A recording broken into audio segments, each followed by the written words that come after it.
Hey, you're back in the garage with TheEZGZ. Hope everybody's doing well. Been out playing with my car this last week, and it's been running good.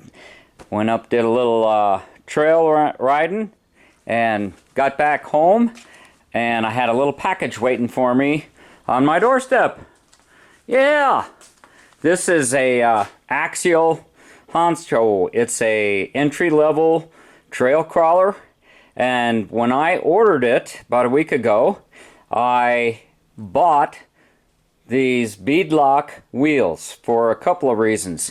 I like the look better, and I thought that having a beadlock wheel and some stuff that I watched on YouTube first, I thought, okay, I'll have myself an extra set of wheels and tires, a little softer compound, little bling there that I like, and I won't have to glue the tires to the wheels. They came separately because I'm going to have these bead locks, and that's going to be stronger and work better.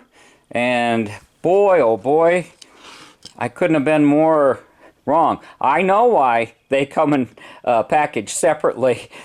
They don't have them pre-mounted. Now you can buy pre-mounted wheels and tires for all these RC cars, and this is what I came up with to solve a problem. Getting the first side into the little groove on the center drum is easy. It was getting the second side, because these have foam inside the tires which give you a little resistance, and trying to get this ring down and these 6 screws started in straight and not having it all push apart, I couldn't do it. I failed miserably many times, and I thought, how hard could this be?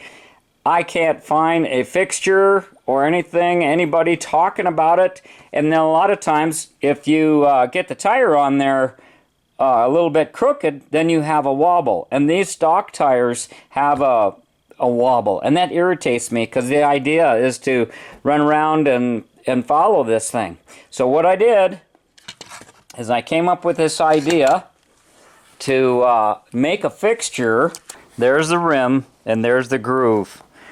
And here is the bead, and it goes 90 degrees like this, and it's supposed to drop down in the groove, not behind it, and it's supposed to go in the groove. And I thought it was a piece of cake getting one side, because you can move the center and get it all done. But I used my little fixture here, and it even made that easier. I just used the carriage bolts, and probably didn't need to put that washer on there, but it's just so sweet. And somebody had a prescription bottle, and they were doing this on the table and saying, you know, this way you can push it down, and it's like, it's too frustrating for me.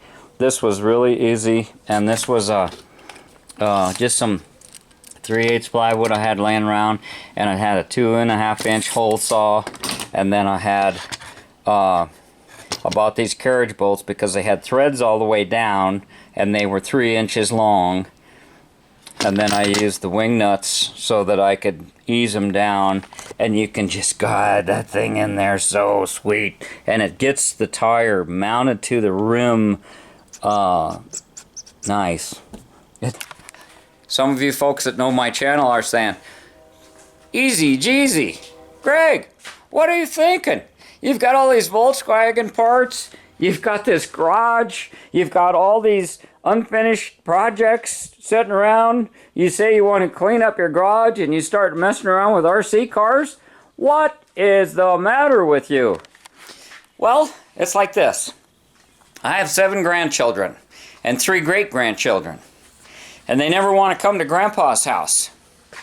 Grandpa's divorced, Grandma's a better cook, she loves babies and holding them and all that sort of stuff that grandmas do. And what has Grandpa got at his house? They want to come and play with their phones and do games on TV and this, that, and the other thing.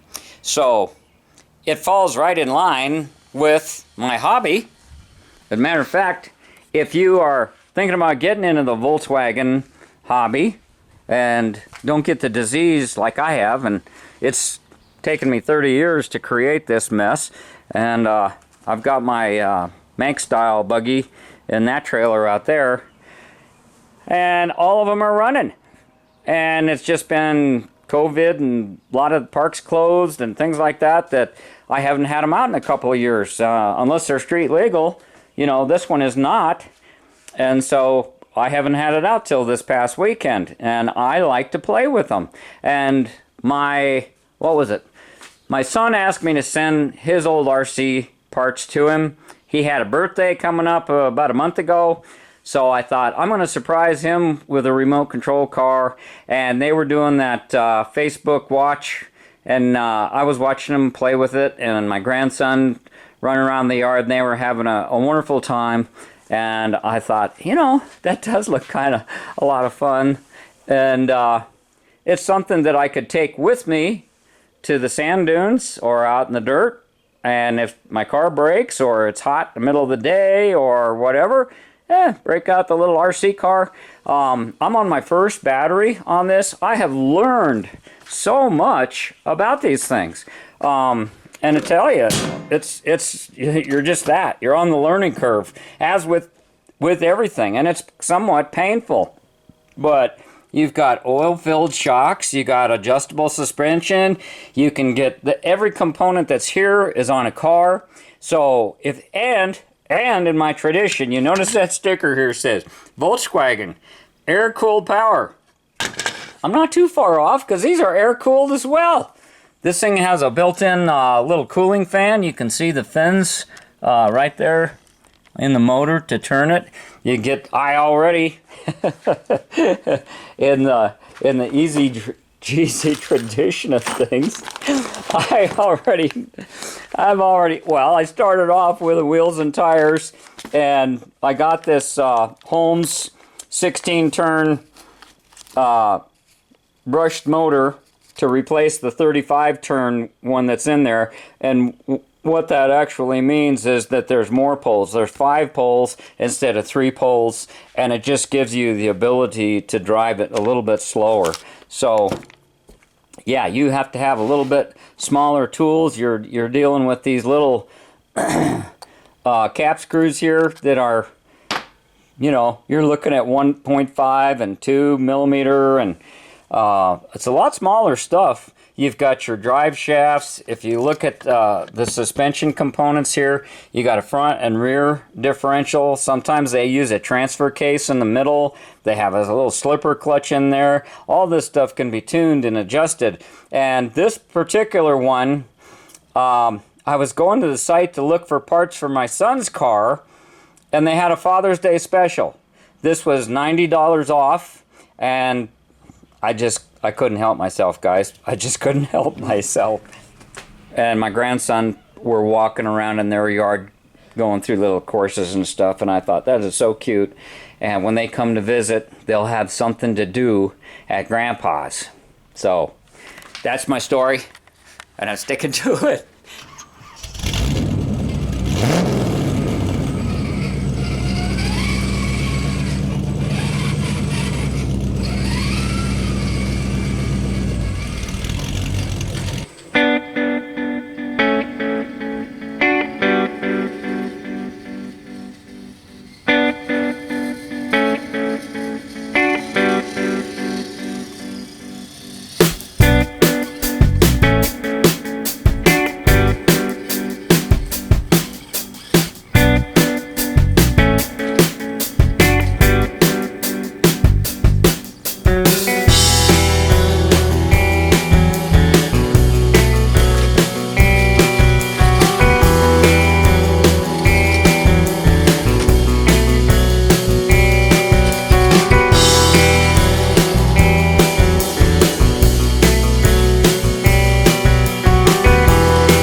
Obviously, I'm learning how to drive.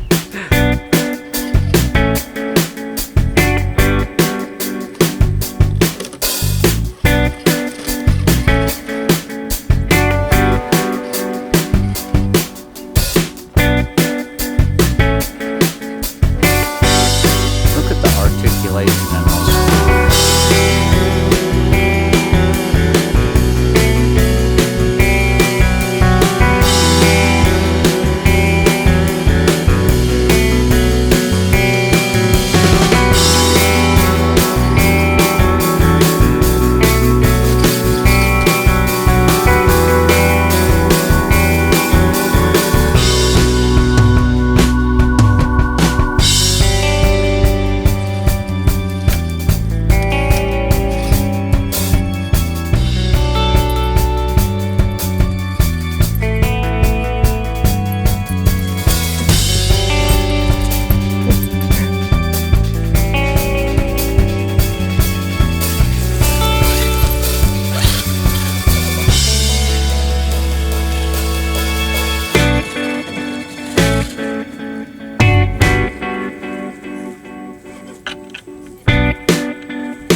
So it's the next day, and I'm kind of in jail.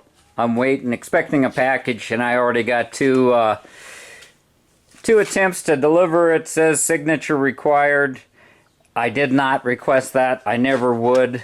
So the dog and I are just kind of hanging out 4th of July weekend, and I got my tires all figured out. I was right in the middle of things, and I found this extra little package. These are the hubs that you attach the wheel to.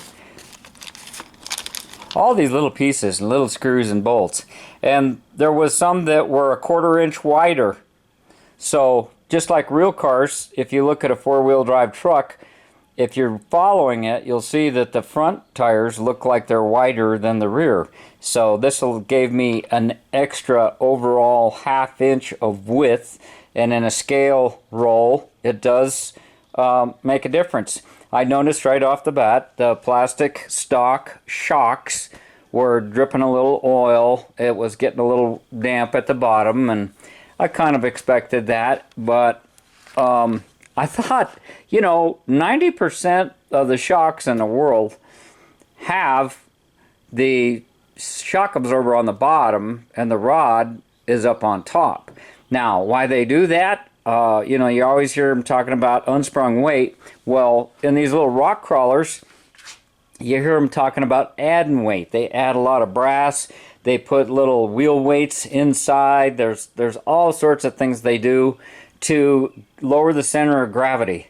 So I thought, hey, to avoid having my shocks leak, now to be cool, you want the reservoir shocks, and you want to have them on the top and less unsprung weight, but the little reservoir just has a screw that holds it on. And I took it off and I turned my shocks around, and I don't have any clearance problems. Unless I told you, you might not even notice it right off the bat. Here's an example of what I'm talking about. This is a Fox shock, and they've got heim joints in the ends, and this is the way you normally would mount them. So yeah, but this is just a little toy. I don't think it's that critical, and we'll see how it functions. Great suspension action. I swapped the front springs to the rear springs, and the rear are 90 millimeter long. The fronts are 80, so kind of got things squirrely there. The shock adjusters, they are threaded even though they're plastic, so I was able to get just the right amount of tension on there, so when you, with the truck together under its own weight, it just goes down a little bit, so you can smooth out your ride and stuff like that. And I've been slamming this thing around. I shouldn't do that. That's not really what they're meant for. The base model like this doesn't have all the heavy duty parts, and it's got some metal gears and some plastic, and it depends on how you drive it as to how long it's going to last. So what else did I want to tell you? Oh, I just wanted to show you these tires. They are foam filled, and they are a nice soft rubber, and they do recommend, they don't recommend, but I've heard it said, you don't want to store your car sitting on the tires. Lift them up off the table or the closet, or hang them from a wall or something like that, because you can get flat spots and have issues with your tires not being round, just like with real cars. It's just scaled down. Everything's just scaled down. So anyhow, this has even got a steel, that's a stamped steel frame. I'm so impressed with the way this thing's put together. I just took a 2x6 and some of that 3/8 plywood that I had left over from this job, and just screwed together this little stand. This one, the bottom of it is a lot, you know, there's a huge portion of it that's flat, but because of these trailing arms, you're not really sitting on that. You really don't have, You just have that little sweet spot there in the middle. Everything else is at that angle. So in order to do that, gives you a little flat spot to work and store your car and yeah, that sort of stuff. So hope it gives you guys some ideas and hope you're enjoying yourself. Thanks for watching. Thanks for subbing. TheEZGZ out.